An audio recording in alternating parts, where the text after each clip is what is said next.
Everyone welcome back to ಎಫ್ಟೆಸ್ academy. ನಾವು ಇವತ್ತು ಸಿ ಎ 2020 ಕರೆಂಟ್ ಅಫೇರ್ಸನ್ನು ನೋಡೋಣ.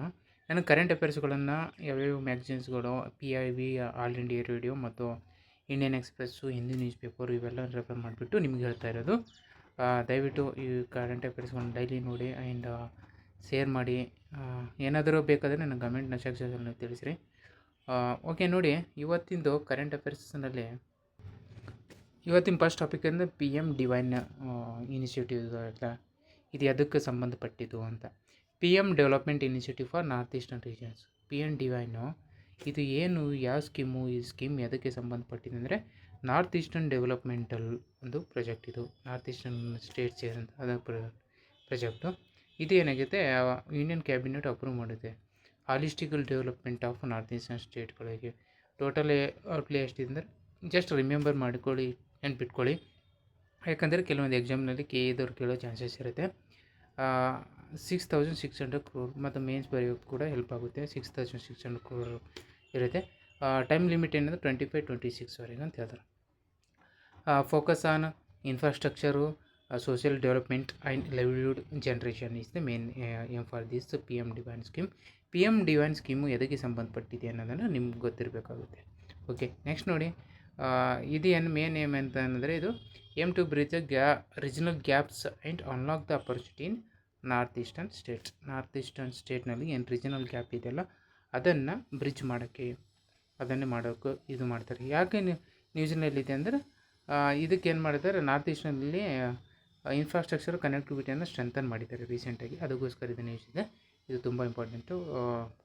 ಮೊದಲು ಎಲ್ಲ ಬಂದಿದೆ ನ್ಯೂಸ್ನಲ್ಲಿ, ಬಟ್ ಅದನ್ನು ಸ್ವಲ್ಪ ನೆನ್ಪಿಟ್ಕೊಳ್ಳಿ. ನೆಕ್ಸ್ಟ್ ಸ್ಟೇಟ್ ಗೌರ್ಮೆಂಟ್ ಎಕ್ಸಾಮ್ಸ್ನಲ್ಲಿ ಕೇಳೋ ಚಾನ್ಸಸ್ ಇರುತ್ತೆ, ಅದಕ್ಕೆ ನೆನ್ಪಿಟ್ಕೋಬೇಕು. ನೆಕ್ಸ್ಟ್ ನೋಡಿ, ನೆಕ್ಸ್ಟ್ ಇವತ್ತಿಂದು ಇಂಪಾರ್ಟೆಂಟ್ ಸೆಕೆಂಡ್ ಟಾಪಿಕ್ ಯಾವುದಂದ್ರೆ ಕಾಲಾದನ್ ಮಲ್ಟಿ ಮಾಡೆಲ್ ಪ್ರಾಜೆಕ್ಟ್. ಇದೆಲ್ಲ ತುಂಬ ಟೈಮ್ ನ್ಯೂಸ್ನಲ್ಲಿದೆ. ಇದು ನಿಮ್ಗೆ ಗೊತ್ತಿದೆ ಅಂದ್ಕೊಂಡಿದ್ದೀನಿ. ಇದೇನು ನಾರ್ತ್ ಈಸ್ಟರ್ನ್ ಸ್ಟೇಟ್ಗಳಿಗೆ ಕನೆಕ್ಟಿವಿಟಿಯನ್ನು ಮಾಡೋದು. ಈ ಕಾಲಾದನ್ ಅದು ಒಂದು ರಿವರ್ ಇದೆ ಮಯನ್ಮಾರ್ ಮತ್ತು ಇಂಡಿಯಾದ ಬಾರ್ಡ್ರ್ನಲ್ಲಿ ಏನಿದೆಲ್ಲ, ಅಲ್ಲಿ ಒಂದು ರಿವರ್ ಇದೆ. ಆ ರಿವರ್ ಫ್ಲೋ ಆಗುತ್ತೆ. ಅದಕ್ಕೊಂದು ಪ್ರಾಜೆಕ್ಟ್ ಮಾಡಿಬಿಟ್ಟು ನಾರ್ತ್ ಈಸ್ಟರ್ನ್ ಕನೆಕ್ಟಿವಿಟಿ ಮಾಡೋಕ್ಕೆ ಒಂದು ಈ ಪ್ರಾಜೆಕ್ಟ್ ಇರೋದು. Multi modal connectivity project link Mizoram to the Bay of Bengal through ಮಯನ್ಮಾರ್ಗೆ ಕನೆಕ್ಟ್ ಮಾಡುತ್ತೆ. ಇದ್ರ ಮೇನು ಉದ್ದೇಶ ಆಗಿರುತ್ತೆ. ಇದು ನೆನ್ಪಿಟ್ಕೊಳ್ಳಿ.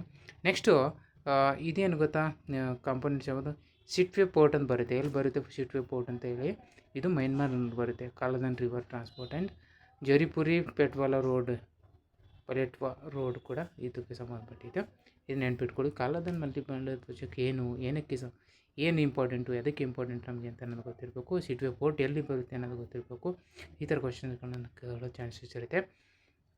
ಇದೇನು ಮಾಡುತ್ತೆ, ಮಿಜೋರಾಮ್ಗೆ ಏನು ಇಂಡಿಯಾಕ್ಕೆ ಕನೆಕ್ಟಿವಿಟಿ ಡಿಸ್ಟೆನ್ಸ್ ರೆಡ್ಯೂಸ್ ಮಾಡುತ್ತೆ. ನಮಗೊಂದು ಅನುಕೂಲ ಆಗುತ್ತೆ ಟ್ರೇಡ್ ಮಾಡೋಕ್ಕೆ, ಕನೆಕ್ಟಿವಿಟಿ ಮಾಡೋಕ್ಕೆ. 1300 ಕಿಲೋಮೀಟ್ರ್ವರೆಗೂ ಡಿಸ್ಟೆನ್ಸನ್ನು ನಮಗೆ ರೆಡ್ಯೂಸ್ ಮಾಡುತ್ತೆ. ಅದಕ್ಕೆ ಇದು ಇಂಪಾರ್ಟೆಂಟ್ ಆಗಿರುತ್ತೆ. ಇದು economic growth, strategy connectivity, port connectivity, boost ಟ್ರೇಡನ್ನು ಬೂಸ್ಟ್ ಮಾಡೋಕ್ಕೆ, ಇದೆಲ್ಲಗೋಸ್ಕರನ ಹೆಲ್ಪ್ ಮಾಡುತ್ತೆ. ಅದಕ್ಕೆ ಇದು ತುಂಬ ಟೈಮ್ ನ್ಯೂಸ್ನಲ್ಲಿ ಬರ್ತಾನೆ ಇರುತ್ತೆ. ಓಕೆ, ಇದು main important Kaladan multimodal project. Second next topic is next ಇವತ್ತಿನ important current affairs days.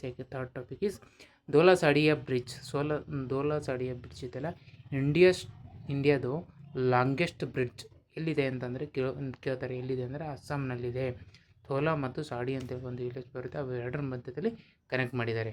ಇಂಡಿಯಾಸ್ದು longest bridge ಇದು, ನೆನ್ಪಿಟ್ಕೊಳ್ಳಿ. ಇದು ಎಷ್ಟಿದೆ, 9.15 ಕಿಲೋಮೀಟ್ರ್ ಇದೆ. 9.9 ಕಿಲೋಮೀಟ್ರ್ 15 ಇದೆ. ಇದು ಬ್ರಹ್ಮಪುತ್ರ ರಿವರ್ ಮೇಲೆ ಈ ಬ್ರಿಡ್ಜನ್ನು ಮಾಡಲಾಗಿದೆ. ಧೋಲಾ ಮತ್ತು ಸಾಡಿಯಾ ಅರುಣಾಚಲ್ ಪ್ರದೇಶ ಡಿಸ್ಟ್ರಿಕ್ಗಳನ್ನು ಕನೆಕ್ಟ್ ಮಾಡುತ್ತೆ. ವೆರಿ ಇಂಪಾರ್ಟೆಂಟು, ಪ್ಲೀಸ್ ನೆನ್ಪಿಟ್ಕೊಳ್ಳಿ. ಎಲ್ಲೆಲ್ಲಿ ಕನೆಕ್ಟ್ ಆಗುತ್ತೆ, ಏನೇನಿದೆ ಅಂತ ಅನ್ನೋದು ಕೇಳೋ ಚಾನ್ಸಸ್ ಇರುತ್ತೆ. ಇದು ಥರ ನೋಡ್ಕೊಳ್ಳಿ. ನೆಕ್ಸ್ಟ್ ಇದೇನು ಇಂಪಾರ್ಟೆನ್ಸ್ ಏನಂತಂದರೆ ಬಾರ್ಡರ್ ಕನೆಕ್ಟಿವಿಟಿ, ಡಿಫೆನ್ಸ್ ಪ್ರಿಪೇರ್ಡ್ನೆಸ್ ಇದು ಮೇನ್ ಇಂಟೆನ್ಷನ್. ಯಾಕಂದರೆ ಅಲ್ಲೆಲ್ಲ ಚೀನಾ ಬಾರ್ಡ್ರ್ ಬರುತ್ತೆ ನಿಮಗೆ. ಅದಕ್ಕೋಸ್ಕರ ನಾವು ಇದನ್ನು ಕನೆಕ್ಟ್ ಮಾಡ್ಬೋದ್ರಿಂದ ಈಸಿಯಾಗಿ ನಾವು ಕನೆಕ್ಟಿವಿಟಿ ಆಗ್ಬೋದು, ಡಿಫೆನ್ಸ್ ಪ್ರಿಪೇರ್ಡ್ನೆಸ್ ಮಾಡ್ಬೋದು ಅನ್ನೋಗೋಸ್ಕರ ಇದು ಧೋಲಾ ಸಾಡಿಯಾ ಬ್ರಿಡ್ಜು ನಮಗೆ ಇಂಪಾರ್ಟೆಂಟ್ ಆಗಿರುತ್ತೆ. ನೆಕ್ಸ್ಟು ಇದೇನು social economic development, improve connectivity north eastern state. ಈ ಕಾಮನ್ ಥಿಂಗ್ಸು ಇವೆಲ್ಲ ನೀವು ಮೇನ್ಸ್ ಬರೆಯುವಾಗ ಈ ಥರ ಪಾಯಿಂಟ್ಸ್ಗಳನ್ನು ಹಾಕಿ ಬರೀಬೇಕಾಗುತ್ತೆ. ಧೋಲಾ ಸಾಡಿಯಾ ಬ್ರಿಡ್ಜು ಎಲ್ಲಿದೆ, ಏನು, ಎಂತ, ಎದ್ರ ಮಧ್ಯೆ ಕನೆಕ್ಟ್ ಆಗಿದೆ, ಯಾವ ಸ್ಟೇಟ್ನಲ್ಲಿ ಆಗಿದೆ ಅನ್ನೋದು ನಮಗೂ prelims point of view important.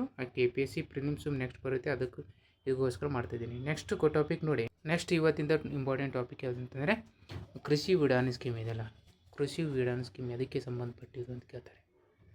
Ude ದೇಶ ಕಾ ಆಮ್ ನಾಗರಿಕ್ ಕೃಷಿ ವಿಧಾನ ಸ್ಕೀಮ್ ಇದು, ಓಕೆನಾ. Launched by government of India. Promote agri export ಏನಿರುತ್ತೆ ಅದಕ್ಕೂ ಪ್ರಮೋಟ್ ಮಾಡೋಕ್ಕೆ ಕೃಷಿ ವಿಧಾನ ಸ್ಕೀಮನ್ನು ಮಾಡಿದ್ದಾರೆ. ಕೃಷಿ ವಿಧಾನ ಇದು, ಓಕೆನಾ. ಏನೇನು ನಮ್ಮ ರೈತರು ಏನು ಬೆಳೀತಾವ್ರಲ್ಲ ಅದನ್ನು ತೊಗೊಂಡ್ಬಿಟ್ಟು ಮಾರ್ಕೆಟಿಗೆ ಒಯ್ಯೋದು ವಿಮಾನ ಮುಖಾಂತರ, ಅದೇ ಮೇನ್ ಇಂಪಾರ್ಟೆಂಟು. ಹೆಸಲ್ ಫ್ರೀ ರಿಮೋಟಿವ್ ಏರ್ಪೋರ್ಟ್ ಟ್ರಾನ್ಸ್ಪೋರ್ಟ್ ಅಗ್ರಿ ಪ್ರಾಡಕ್ಟ್ಸ್ ಇರುತ್ತಲ್ಲ ಅವನ್ನ ಮಾಡೋದೇ ಇದ್ರ ಮೇನ್ ಇಂಟೆನ್ಷನ್ ಆಗಿರುತ್ತೆ. ಸ್ಟಾರ್ಟಪ್ಪು ಎಕ್ಸ್ಪೋರ್ಟ್ ಮಾಡೋರಿಗೆ ಮತ್ತು ಫಾರ್ಮರ್ಸಿಗೆ ಬೆನಿಫಿಟ್ಸ್ ಆಗುತ್ತೆ, ಮಿಲ್ಮೇನ್ ಅವರಿರಲ್ಲ. ಇದು ಇಂಪಾರ್ಟೆಂಟ್ ಆಗಿರುತ್ತೆ, ಇದು ನೆನಪಿಟ್ಕೊಳ್ಳಿ. ಕೃಷಿ ವಿಧಾನ ಸ್ಕೀಮು ಎದಕ್ಕೆ ಸಂಬಂಧಪಟ್ಟಿದ್ದು ಅಂತ ಕೇಳ್ತಾರೆ, ಅವಾಗ ನಮಗೆ ಗೊತ್ತಿರಬೇಕಾಗುತ್ತೆ. Improves the market access and support the Atmanirbhar Bharat and vocal for ಲೋಕಲ್ಗೆ ಹೆಲ್ಪ್ ಆಗುತ್ತೆ. ಇದು ಒಂದು ನೀವು ಮೇನ್ಸ್ನಲ್ಲಿ ಪಾಯಿಂಟ್ ಹಾಕಿ ಬರಿಬೋದು. ಕೃಷಿ ವಿಧಾನ ಸ್ಕೀಮ್ ಏನೇನಾಗುತ್ತೆ ಅಂತ ಅನ್ನೋದು. ಎಂಪವರಿಂಗ್ ಫಾರ್ಮರ್ಸ್ ಎಂಪವರ್ ಮಾಡೋದು, ಪ್ರಮೋಟ್ ಅಗ್ರಿ ಎಕ್ಸ್ಪೋರ್ಟನ್ನು ಪ್ರಮೋಟ್ ಮಾಡೋಕ್ಕೋಸ್ಕರ ಇದು ಉಡಾನ್ ಮಾಡೋದು, ಮತ್ತು ಕೃಷಿ ಉಡಾನ್ ಸ್ಕೀಮು ಇವತ್ತಿನ ನ್ಯೂಸ್ನಲ್ಲಿದೆ. ನೆಕ್ಸ್ಟ್ ಫಿಫ್ತ್ ಇಂಪಾರ್ಟೆಂಟ್ ಟಾಪಿಕ್ ಯಾವುದು ಕರೆಂಟ್ ಅಫೇರ್ಸ್ ಅಂತಂದರೆ ಪಶ್ಚಿಮ ಬಂಗಾಳ ದಿವಸ ಇದೆ ಇವತ್ತು, ವೆಸ್ಟ್ ಬೆಂಗಾಲ್ ಡೇ ಇದೆ. ನಮ್ಮ ಪ್ರೈಮ್ ಮಿನಿಸ್ಟರು ಅಲ್ಲಿಗೆ ಹೋಗಿದ್ದಾರೆ, ಅದಕ್ಕೆ ಇದು ಇಂಪಾರ್ಟೆಂಟು. ಇದನ್ನು 20 ಜೂನಿಗೆ ಸೆಲೆಬ್ರೇಟ್ ಮಾಡ್ತಾರೆ. ಇಂಪಾರ್ಟೆಂಟು ಯಾಕಂತಂದರೆ ಈಗ ತುಂಬ ಟೈಮು ನ್ಯೂಸ್ನಲ್ಲಿದೆ. ರೀಸೆಂಟಾಗಿ ಎಲೆಕ್ಷನ್ ಕೂಡ ಆಯಿತು, BJP ಗೌರ್ಮೆಂಟ್ ಫಾರ್ಮೇಷನ್ ಆಯಿತು. ಆಮೇಲೆ ಅಲ್ಲಿ ಮಮತಾ ಬ್ಯಾನರ್ಜಿದೇನು ತೃಣಮೂಲ್ ಕಾಂಗ್ರೆಸ್ ಏನಿದೆಯಲ್ಲ ಅಲ್ಲಿಂದ ಎಲ್ಲ MP ಗಳು ರಿಸೈನ್ ಮಾಡಿಬಿಟ್ಟು ಬೇರೆ ಕಡೆ ರೆಬೆಲ್ MP ಗಳು ಎಲ್ಲ ಬೇರೆ ಪಕ್ಷಕ್ಕೆ BJP ಸೇರ್ಕೋತಾ ಇದ್ದಾರೆ. ಇದಕ್ಕೆ ಇದು ಇಂಪಾರ್ಟೆಂಟು, ನ್ಯೂಸ್ನಲ್ಲಿದೆ. ಅದಕ್ಕೆ ಇದು ಪಶ್ಚಿಮ ಬಂಗಾಳ ದಿವಸ ಯಾವಾಗ 20 ಜೂನಿಗೆ ಸೆಲೆಬ್ರೇಟ್ ಮಾಡ್ತಾರೆ, ಎವ್ರಿ ಇಯರ್ಗೆ ಮಾಡ್ತಾರೆ. ಇದು ಏನಿದೆ ಅಂತಂದರೆ ವೆಸ್ಟ್ ಬೆಂಗಾಲ್ 1947 ಫಾರ್ಮೇಷನ್ ಐತಲ್ಲ ಅವಾಗಿನಿಂದ 20 ಜೂನಿಗೆ ಸೆಲೆಬ್ರೇಟ್ ಮಾಡ್ತಾರೆ. ರಿಚ್ ಕಲ್ಚರ್ ಹೆರಿಟೇಜು ಮತ್ತು ಹಿಸ್ಟರಿ ಕಾಂಟ್ರಿಬ್ಯೂಷನ್, ಬೆಂಗಾಲ್ದು ಏನು ಕಾಂಟ್ರಿಬ್ಯೂಷನ್ ಇರ್ತಲ್ಲ ಅದನ್ನು ಇದಕ್ಕೆ ಬಂದ್ಬಿಟ್ಟು ಇದನ್ನು ನಾವು ಎವ್ರಿ ಇಯರ್ ಸೆಲೆಬ್ರೇಟ್ ಮಾಡ್ಕೋತಾ ಬರ್ತಾರೆ ವೆಸ್ಟ್ ಬೆಂಗಾಲಲ್ಲಿ, ಓಕೆನಾ. ವೆಸ್ಟ್ ಬೆಂಗಾಲ್ ಪೀಪಲ್ನ ರಿಮೆಂಬರ್ ಮಾಡೋದು ಇದೆಲ್ಲ ಈ ಪ್ರೋಗ್ರಾಮನ್ನು ಮಾಡ್ತಾರೆ. ಮೇನ್ ಇಂಟೆನ್ಷನ್ ಅಂತಂದರೆ ಪಶ್ಚಿಮ ಬಂಗಾಳ ದಿವಸ ಯಾವಾಗ ಜೂನ್ 20ಗೆ ಮಾಡ್ತಾರೆ ಅನ್ನೋದು ನಮ್ಗೆ ಗೊತ್ತಿರಬೇಕು. ಇವತ್ತಿನ ಇಂಪಾರ್ಟೆಂಟ್ ಎಪಿಸೋಡ್ಗಳನ್ನು ನೋಡೋಣ. 2 MCQಗಳನ್ನು ತೊಗೊಂಡಿದ್ದೀನಿ. ಡೋಲಾ ಸಾಡಿಯ ಯಾವುದು ಥರ ಕೇಳ್ತಾರೆ ಕ್ವಶನ್ ಅನ್ನೋದೊಂದು ಐಡಿಯಾ ಗೊತ್ತಿರಲಿಲ್ಲ ಅನ್ನೋದಕ್ಕೋಸ್ಕರ ಡೋಲಾ ಸಾಡಿಯ ಬ್ರಿಡ್ಜ್ ಇದೆಲ್ಲ Bhupen Hazarika Setu built over which river ಅಂತ ಕೇಳಿದ್ದೀನಿ. ಯಾವ ರಿವರು? ಯಾವುದು? ಬ್ರಹ್ಮಪುತ್ರ ರಿವರು. ಯಾವ್ಯಾವ ವಿಲೇಜು ಯಾವ್ಯಾವ ಡಿಸ್ಟ್ರಿಕ್ಟ್ ಮಧ್ಯದಲ್ಲಿ ಮಾಡ್ತಾರೆ, ಯಾವ ಸ್ಟೇಟ್ ಅಂತ ನನಗೆ ಕಮೆಂಟ್ ಮಾಡಿ. ವಿಚ್ ಸ್ಟೇಟ್ ಯಾವುದು ಮತ್ತು ಯಾವ್ಯಾವ ಡಿಸ್ಟ್ರಿಕ್ಟ್ ಮಧ್ಯದಲ್ಲಿ ಇದೆ ಡೋಲಾ ಸಾಡಿಯ. ಆಮೇಲೆ ಎಷ್ಟು ಕಿಲೋಮೀಟ್ರ್ ಕೂಡ ಎಷ್ಟಿದೆ ಅನ್ನೋದನ್ನು ನನಗೆ ಕಮೆಂಟ್ ಮಾಡಬೇಕು ನೀವು, ಓಕೆ. ನೆಕ್ಸ್ಟು ಕೃಷಿ ವಿಧಾನ ಸ್ಕೀಮ್ ಇದೆಯಲ್ಲ ಇದೇನು, ಇದು ಯಾವುದಕ್ಕೆ ಯಾವ ಮಿನಿಸ್ಟ್ರಿ ಇಂಪ್ಲಿಮೆಂಟ್ ಮಾಡುತ್ತೆ ಅಂತ ಕ್ವಶನು. ಯಾವ್ದು ಮಿನಿಸ್ಟ್ರಿ ಆಫ್ ಸಿವಿಲ್ ಏವಿಯೇಷನ್. ಇದು ನೆನ್ಪಿಟ್ಕೊಳ್ಳಿ, ಯಾಕೆ ಕನ್ಫ್ಯೂಸ್ ಆಗ್ತಾರೆ. ಕೃಷಿ ವಿಧಾನ ಅಂದರೆ ಮಿನಿಸ್ಟ್ರಿ ಆಫ್ ಅಗ್ರಿಕಲ್ಚರ್ ಯಾವುದಾದ್ರು ಇರ್ಬೋದು, ಬೇರೆ ಮಿನಿಸ್ಟ್ರಿ ಅಂತ ಥಿಂಕ್ ಮಾಡ್ತಾರೆ, ಬಟ್ ಸಿವಿಲ್ ಏವಿಯೇಷನ್ ಮಿನಿಸ್ಟ್ರಿ ಮಾಡ್ತದೆ. ಇದನ್ನು ನೆನ್ಪಿಟ್ಕೊಳ್ಳಿ. ನಾನು ಹೇಳಿದ್ದೀನಲ್ಲ ವೆಸ್ಟ್ ಬೆಂಗಾಲ್ ದಿವಸ ಯಾವಾಗ ಸೆಲೆಬ್ರೇಟ್ ಮಾಡ್ತಾರೆ ಅನ್ನೋದನ್ನು, ಅದೇ ವೆಸ್ಟ್ ಬೆಂಗಾಲ್ ದಿವಸ ಯಾವಾಗ ಸೆಲೆಬ್ರೇಟ್ ಮಾಡ್ತಾರೆ ಅನ್ನೋದನ್ನು ಕೂಡ ನನಗೆ ಕಮೆಂಟ್ ಮಾಡಿ. ಇವಾಗ ಜಾಸ್ತಿ ಹೇಳಿದ್ದೀನಿ, ಅದು ಇಂಪಾರ್ಟೆಂಟು. ಸ್ಟೇಟ್ ಎಕ್ಸಾಮ್ಗಳಿಗೆ ತುಂಬ ಇಂಪಾರ್ಟೆಂಟ್ ಆಗಿರುತ್ತೆ ಇದು. ಆಮೇಲೆ 3rd ಕ್ವಶನ್ ಅಂದರೆ ಕಾಲಾದನ್ ಮಲ್ಟಿಮೋಡಲ್ ಪ್ರಾಜೆಕ್ಟು ಏನಿದು ಅನ್ನೋದನ್ನು ನನಗೆ ಎಲ್ಲಿ ಬರುತ್ತೆ, ಯಾವ್ಯಾವುದ್ರ ಮಧ್ಯೆ ಬರುತ್ತೆ ಅನ್ನೋದನ್ನು ನೆನಪು ಕಮೆಂಟ್ ಮಾಡಿ ತಿಳಿಸ್ಬೇಕು, ಓಕೆ. Thank you friends. ಇವತ್ತು ಟುಡೇ ಇಂಪಾರ್ಟೆಂಟ್ ಕರೆಂಟ್ ಅಫೇರ್ಸ್ಗಳನ್ನು ನೋಡಿದ್ದೀನಿ. ಹಾಗೆ ನಾಳೆ ಇಂಪಾರ್ಟೆಂಟು ಕರೆಂಟ್ ಅಫೇರ್ಸ್ಗಳನ್ನು ಹೀಗೆ ಮಾಡ್ತಾನೆ ಇರ್ತೀನಿ. ಈಗ ಸದ್ಯದಲ್ಲಿ ಟೆಲಿಗ್ರಾಮಲ್ಲಿ ಬ್ಯಾನ್ ಆಗಿದ್ದಿಲ್ಲ, ಅದಕ್ಕೋಸ್ಕರ ನಾನು ಮಾಡ್ತಾಯಿಲ್ಲ. ಟೆಲಿಗ್ರಾಮು ಜೂನ್ 23ಗೆ ರಿಸ್ಯೂಮ್ ಆಗುತ್ತೆ. ಅವಾಗ again we will do more things in the Telegram. And ಬೇಕಾದರೆ ನಂದು FTS ಅಕಾಡೆಮಿದು ವಾಟ್ಸಪ್ ಗ್ರೂಪ್ ಇದೆ, ಅಲ್ಲಿ ನೀವು ಜಾಯ್ನ್ ಆಗ್ಬೋದು, ಓಕೆ. Thank you.